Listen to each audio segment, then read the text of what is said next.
हरे कृष्णा। गीता अमृतम में आप सभी का स्वागत है। तो हम आ गए हैं भगवत गीता अध्याय 4 श्लोक क्रमांक 21 पे।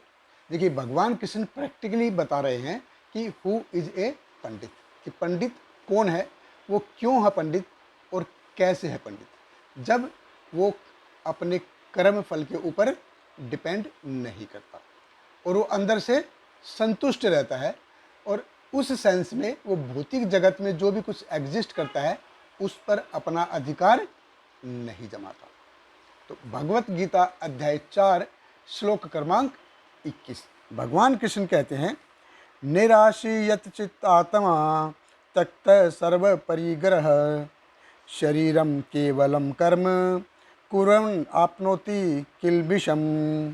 भगवान कृष्ण कहते हैं, ऐसा ज्ञानी पुरुष पूर्ण रूप से संयमित मन तथा बुद्धि से कार्य करता है, अपनी संपत्ति के सारे स्वामित्व को त्याग देता है और केवल शरीर निर्वाह के लिए कर्म करता है।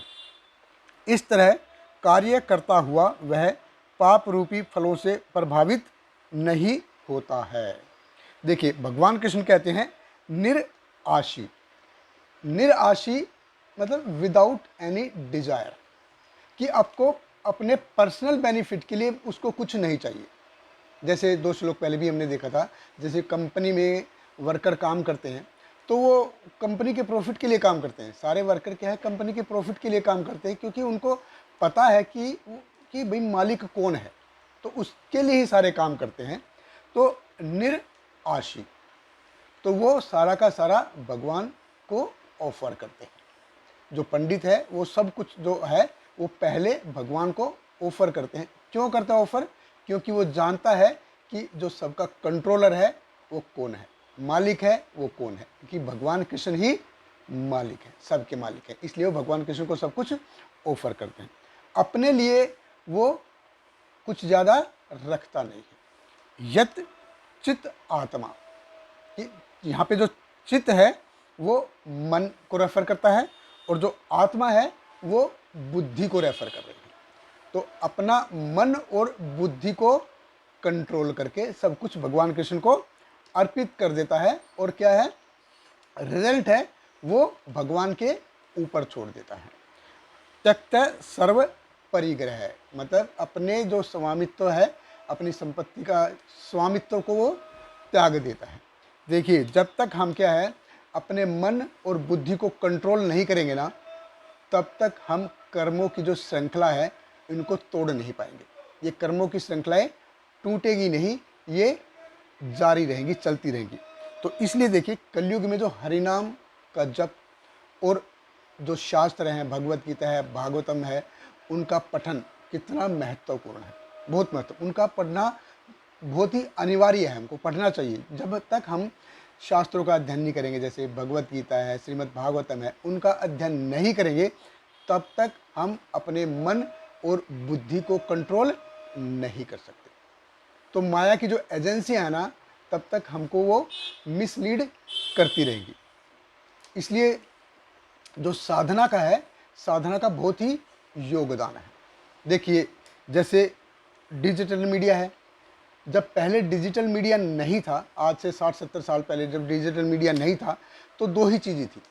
एक तो भगवान के नाम का जप और एक भगवान के नाम की जो कथाएं हैं, उनके कथाओं का श्रवण और कीर्तन होता था। बाय डिफ़ॉल्ट फिर क्या होता था, बहवो ज्ञान तपसा पूता मत भावम आगता, ये बाय डिफ़ॉल्ट होता था। लेकिन अभी देखिए, आज डिजिटल मीडिया इतना हो गया है कि बहुत कुछ है। पहले कुछ नहीं था, सब क्या करते थे, भगवान के नाम का जप करते थे, साधु संत घूमते थे और वो भजन कीर्तन श्रवण ये सब होता था। और अगर कथा वथा होती थी तो कुछ रामायण के ऊपर या राजा हरिश्चंद्र के ऊपर या जब पौराणिक कथाएं हैं उनके ऊपर सब कुछ होता था। तो जब ऐसे करते, इन कार्यों में लग के जब हमारी चेतना उसमें पूरी तरह से डूब जाती है, तब हमको ये भौतिक जगत की क्षणभंगुरता का ज्ञान होता है। क्या ज्ञान होता है? और फिर जो प्रकृति के जो 3 गुण हैं, रजस, सत्व और तमस, उनका जो मिक्स होके जो हमारे मन के ऊपर जो प्रभाव पड़ता था, वो प्रभाव से हम मुक्त हो जाते हैं, फिर उनका प्रभाव नहीं पड़ता है। श्रीमद् भागवतम में बड़े ही सुंदर तरीके से बताया गया है इसको। कामस्य न इंद्रिय तृप्ति लाभो जीवो तयावता जीवस्य तत्व जिज्ञासा न अर्थो यश्चे कर्म भी। कामस्य यानी कि इच्छाएं, इच्छाएं हमारी कैसी नहीं होनी चाहिए, ना इंद्रिय तृप्ति लाभा, कि वो सिर्फ हमारी इच्छाओं की जो इंद्रिय की पूर्ति है वो नहीं होनी चाहिए, कि हमारा सिर्फ ऐसी इच्छा करें, ऐसी कामना करें कि हमारा उससे सिर्फ सेंस ग्रेटिफिकेशन होता रहे, ऐसी इच्छाएं नहीं होनी चाहिए।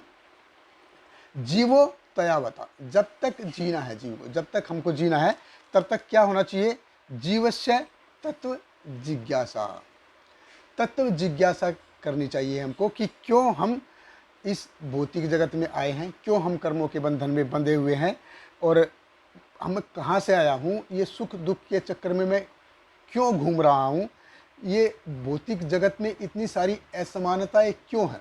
तत्व जिज्ञासा, भगवान कौन है, भगवान के साथ मेरा क्या संबंध है, उस संबंध को मैं कैसे जान सकता हूँ, ये सब होना चाहिए।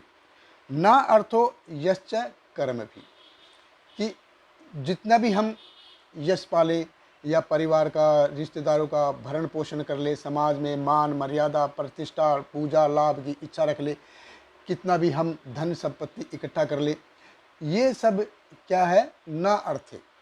ये सारा का सारा हमारा मृत्यु के साथ ही समाप्त हो जाने वाला है, ये क्षणभंगुर है। तो कामस्य न इंद्रिय तृप्ति लाभा, इच्छाएं कैसी हो जिसमें सिर्फ हमारा सिर्फ सेंस ग्रेटिफिकेशन नहीं होना चाहिए।